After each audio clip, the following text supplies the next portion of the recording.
स्वामी जी, एक शब्द आता है तिन्नाणम तार्याणम, यानी कि तरो और औरों को तारो, वह व्यक्ति परार्थी और परमार्थी होता है। आप एक परमार्थी व्यक्ति हो, आपने खूब गहराइयों में जाकर 17 साल से 62 साल की जो सफर है, बहुत बड़ा विज्ञान का अनुभव किया है। आप स्वार्थी नहीं हैं, आप निस्वार्थी या परार्थी और परमार्थी हो, बांटना चाहते हैं लोगों को। तो आपने जब काफी गहराई में इतना हजारों हजारों एपिसोड्स के माध्यम से और हजारों हजारों लाखों करोड़ों लोगों के बीच में सत्संग करके देश विदेश के अंदर यह अनुभव गहरा कर लिया, और आपके भीतर जो है ये एक बहुत बड़ा विज्ञान पैदा हो गया कि now it can be presented through out the globe at any stage. तो आपने ये निश्चय किया कि मुझे 1000 साइंटिस्ट बनाते हैं, स्पिरिचुअल साइंटिस्ट बनाने हैं आपकी तरह। तो कृपया ये थोड़ा आप बताइए, उसकी क्या क्वालिफिकेशन होगी, क्या प्रारूप होगा, और मेरे जैसा कोई व्यक्ति अगर मान लो स्पिरिचुअल जो है वो साइंटिस्ट बनना चाहे तो किस तरीके से बनेंगे, क्या मुझे ट्रेनिंग लेनी पड़ेगी, किस रूप में लेना पड़ेगा? कृपया इसको थोड़ा विस्तार से बतावें, ताकि कोई भी अगर स्पिरिचुअल साइंटिस्ट बनना चाहता है, जो इस लेवल पर पहुंच चुका है महात्मा, तो वो किस तरीके से इसको हासिल करे। कृपया थोड़ा खोल करके बताइए। वैसे तो आध्यात्म विज्ञान के अंदर आध्यात्म विज्ञानी बनने के लिए कोई नीति नियम या लॉज नहीं है, मगर व्यवहार दृष्टि से थोड़ी बातें हमको समझनी पड़ेगी। ये विज्ञान जो है वो कुदरती कानून और कुदरती रचना के ऊपर आधारित होने के नाते ये विज्ञान का कोई मालिक तो है ही नहीं, और मालिकी भाव से कोई नीति नियम तो लागू नहीं होगा, क्योंकि ये कुदरत का था, कुदरत का है और कुदरत का ही रहेगा। हम तो इसको रियलाइज करते हैं, आत्मा तो हम खुद है ही, और ये कुदरती रचना को हम रियलाइज करते हैं कुदरती कानून और 6 तत्वों के माध्यम से। और इसलिए यहाँ ओनरशिप और डूअरशिप पे तो बात ही नहीं है। ये कोई धर्म नहीं है, ये कोई संप्रदाय नहीं है, ये कोई व्यक्ति के ऊपर आधारित नहीं है, ये कोई व्यक्ति ने बनाया है वो सब्जेक्ट नहीं है, ये कोई एक व्यक्ति चला रही है वो भी सब्जेक्ट नहीं है। ये तो था, है और रहेगा। और समय समय पे ऐसे महान पुरुषों ने ये विज्ञान को जान के लोगों के सामने अनुभव करके पेश किया, और उस समय भी कई सारे लोगों ने इस विज्ञान को फॉलो करके अनुभव किया, मोक्ष में गए। और बाकी लोग जो विज्ञान फॉलो करके मोक्ष में नहीं गए, वो भी अपनी दृष्टि को तो परिपक्व कर ही सकेंगे, और अपना सामाजिक कहो या धार्मिक जीवन कहो, उसको भी आप दृष्टि से अच्छा बना सकते हो। तो यहाँ कोई स्पेशल कंडीशन नहीं है, मगर कंडीशन व्यवहार से ये है कि विज्ञान जो है सभी व्यक्तियों को कम से कम 25-50 सत्संग जो अध्यात्म विज्ञान के जो YouTube में आते हैं, वो कम से कम 25-50 तो परोक्ष रूप से यानी YouTube के माध्यम से सुनना पड़ेगा, ताकि आपके अंदर बेस बन जाएगा कि विज्ञान क्या है। वो जितना कॉर्नर से आपको समझ में आएगा अच्छी बात है, तो पहले बेस बन जाएगा। पैरेलल क्या करना है, जो जूम के ऊपर जो हमारा सत्संग आता है उसमें आप डायरेक्ट क्वेश्चन आंसर कर सकते हैं। तो जब आपको सुनते सुनते समझते समझते कोई क्वेरी आ जाती है, तो आप प्रश्न कर सकते हैं, जिसका आप उसको उत्तर आपको on the spot 1-to-1 base पर मिलेगा। तीसरी बात है, हमारा प्रत्यक्ष रूप से फिजिकल फॉर्म में भी सत्संग अलग अलग जगह पे हो रहा है।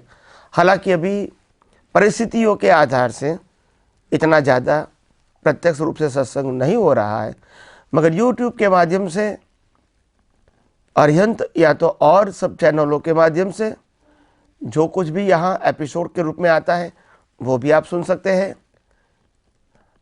आध्यात्म विज्ञान की भाग 1 और भाग 2 किताबें बनी हैं, वो भी आप पढ़ सकते हैं। इसके अलावा आध्यात्म विज्ञान के जो आप्त सूत्र यानी स्वनिर सूत्र जो आए हैं, वो भी आप पढ़ सकते, समझ सकते हैं। और बाद में थोड़ा परिपक्व होने के बाद आफ्टर 6 मंथ अगर आप आध्यात्म विज्ञान के साइंटिस्ट बनना चाहते हैं तो यू आर एलिजिबल। आप इसका इंटरव्यू देके साइंटिस्ट बन सकते हैं, यानी साइंटिस्ट बनने की प्रक्रिया में जुड़ सकते हैं। ये 3 महीने का कोर्स होता है। हर वीक 2 घंटे का एक सत्संग रहेगा, जिसमें हम आपको ये विज्ञान क्या है वो गहराई से समझाते बताते हैं। फिर लोगों को ये विज्ञान किस प्रकार से उनको बताया जाएगा, इसका बोध कला और ज्ञान कला भी सिखाते हैं। कई सारे प्रश्न समाज में ऐसे होंगे 90% जिसकी आध्यात्म विज्ञान के साथ कोई कंसर्न ही नहीं है, और ऐसे व्यक्तियों में, ऐसी बातों में, ऐसे प्रश्नों में हमको किस प्रकार से बहस नहीं करना है और इसको बाईपास करके विज्ञान को पेश करना है, ये भी कलाएं हम बताते हैं।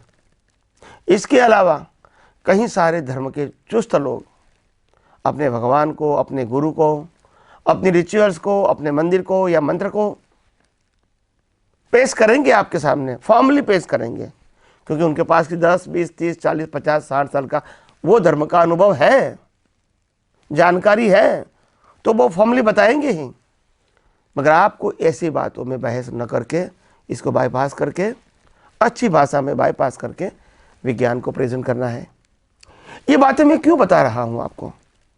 इसीलिए बता रहा हूँ, जब वो स्वयं कुदरती कानून और कुदरती रचना समझेगा, उनको खुद को मालूम हो जाएगा कि ये धर्म और धर्म आधारित जो रिचुअल्स है, व्यक्ति और गुरु के आधारित रिचुअल्स है, मंदिर और मंदिर आधारित रिचुअल्स है, वो क्या है, वो सब समझ जाएगा।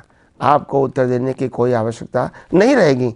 मगर विज्ञान समझने से पहले अगर इसके ऊपर आप बहस करोगे तो हो सकता है इसका अहंकार भी टूट जाता है, और ये बातें आगे सुनने के लिए वो तैयार भी नहीं होंगे, क्योंकि उनको लगता है कि जो 40, 50, 60 साल से मैं जान रहा हूँ, क्या वो गलत हो सकता है?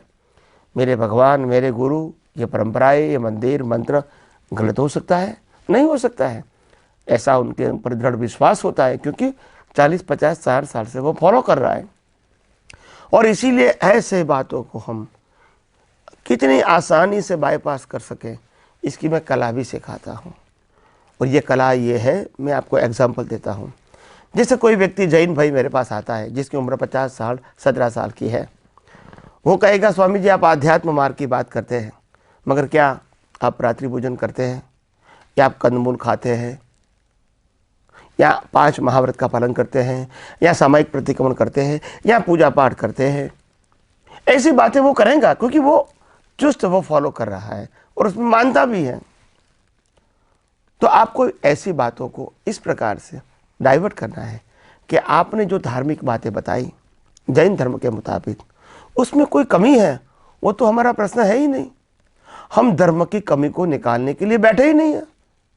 और हर धर्म की अलग अलग प्रकार की मान्यता है, भगवान के रूप में, गुरु के रूप में, मंदिर के रूप में, मंत्र के रूप में, शास्त्र के रूप में, रिचुअल्स के रूप में, फंक्शन के रूप में, संस्था के रूप में मान्यता है। इसीलिए इस बातों को हम गलत सही कहेंगे, ये तो बात ही नहीं रहेगी हमारी, क्योंकि हर धर्म की अलग अलग है। और इसीलिए तुम भी गलत हो, वो सब्जेक्ट ही नहीं है।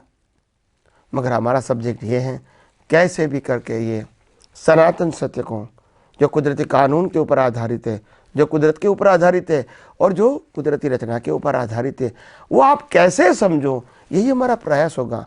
हम ये नहीं कहेंगे कि आपको धर्म को छोड़ना है, गुरु को छोड़ना है, भगवान को छोड़ना है, रिचुअल को छोड़ना है, यहाँ बदलना है, वो हमारा सब्जेक्ट नहीं रहेगा। कन्वर्जन वो स्पिरिचुअल साइंस का सब्जेक्ट नहीं है। दृष्टि परिवर्तन वो स्पिरिचुअल साइंस का सब्जेक्ट है। इसमें मन, वचन, काया और उसकी क्रिया या उसकी मान्यता बीच में कभी नहीं आएगी। तो इसीलिए मैं उसको अच्छी तरह कैसे बाईपास कर सकते हो बिना वाद विवाद, और मूल बात को कैसे बताया जाएगा, यही मैं लोगों को समझाता हूँ। और जैसे जैसे वो साइंटिस्ट का एप्लीकेशन उसके पास होगी, 3 महीने का वो कोर्स रहेगा, सेमिनार रहेगा, वो भी घर पे बैठे रहता है जूम के ऊपर। इसके बाद मेरी कंडीशन रहेगी कि आप जब भी विज्ञान किसी को बताने की कोशिश करो, प्रत्यक्ष रूप से, फोन से, जूम के माध्यम से बताने की जब प्रयास करोगे तो एक कंडीशन खास ध्यान रखने का कि ये आध्यात्म विज्ञान पेश करते समय हमारे दिमाग में लक्ष्मी और विषय दोनों की भूख और भीख नहीं रहनी चाहिए। ये मिनिमम कंडीशन है। हम विज्ञान को अनुभव के तौर पे बांटना चाहते हैं, बेचना नहीं चाहते हैं। हम इसको एनकेस करना नहीं चाहते हैं, क्योंकि कुदरत का था, कुदरत का है और कुदरत के पास ही रहेगा। हम इसको शेयर कर सकते हैं, सेल नहीं कर सकते हैं। तो ये बातें खास ध्यान में रखने का। दूसरी बात, कई लोग समझेंगे कि ये अगर हम स्पिरिचुअल साइंटिस्ट बन गए क्या हमको घर परिवार छोड़ना पड़ेगा, परिवार से अलग रहना पड़ेगा, या तो संयमित जीवन जीना पड़ेगा, सरल जीवन जीना पड़ेगा, हमको यूनिफॉर्म चेंज करना पड़ेगा, सादगी का यूनिफॉर्म बनाना पड़ेगा, और सोशल लाइफ में कुछ ये विज्ञान को साइंटिस्ट बनने के बाद शेयर करते समय कोई बाधा तो नहीं आएगी ना। तो मैं आपको वचन देता हूँ कि ये आध्यात्म विज्ञान के अंदर जो और धार्मिक बातें हैं ये मायने नहीं रखती है। आपका social life, family life, husband और वाइफ का लाइफ एज इट इज़ रहेगा। आपका नौकरी और बिजनेस या आपका प्रोफेशन का जो लाइफ है, आपका जीवन वही का वही रहेगा। आपका फाइनेंशियल जो पैसा कमाना, पैसा बचाना, पैसे का व्यवहार करना, वो भी वही का वही रहेगा। इवन जो आपका धर्म, गुरु और भगवान और रिचुअल्स, वो भी वही की वही रहेगी। उसमें कोई चेंज लाने की बात आध्यात्म विज्ञान न करता है और न कभी करेगा। तो आध्यात्म विज्ञान इसीलिए मैं कहता हूँ पूरे विश्व के लिए है, और कोई भी व्यक्ति या आध्यात्म विज्ञान को गहराइयों से समझना चाहते हैं और इसमें आगे बढ़ना चाहते हैं, तो जिस प्रकार से मैंने बात बताई उसी प्रकार से वो फॉलो करके, अगर आपको साइंटिस्ट नहीं भी बनना है तो भी आप विज्ञान यूट्यूब के माध्यम से, चैनलों के माध्यम से, किताबों के माध्यम से, जूम के माध्यम से सुन सकते हैं, समझ सकते हैं, उपयोग करके अनुभव कर सकते हैं। तो आइए हम सब यही आध्यात्म विज्ञान को अपने जीवन में आत्मसात करें, खुद का कल्याण करें और औरों का कल्याण करने के निमित्त बन सकते हैं तो करें, नहीं तो कम से कम हम प्रार्थना तो भावना भी तो कर सकते हैं। तो आइए हम वसुधैव कुटुंबकम की जो हमारी भावना है कि मेरा भी भला हो और विश्व का भी भला हो, यही हमारी भावना को हम चरितार्थ करें। यही मेरी आप सबको शुभकामना है।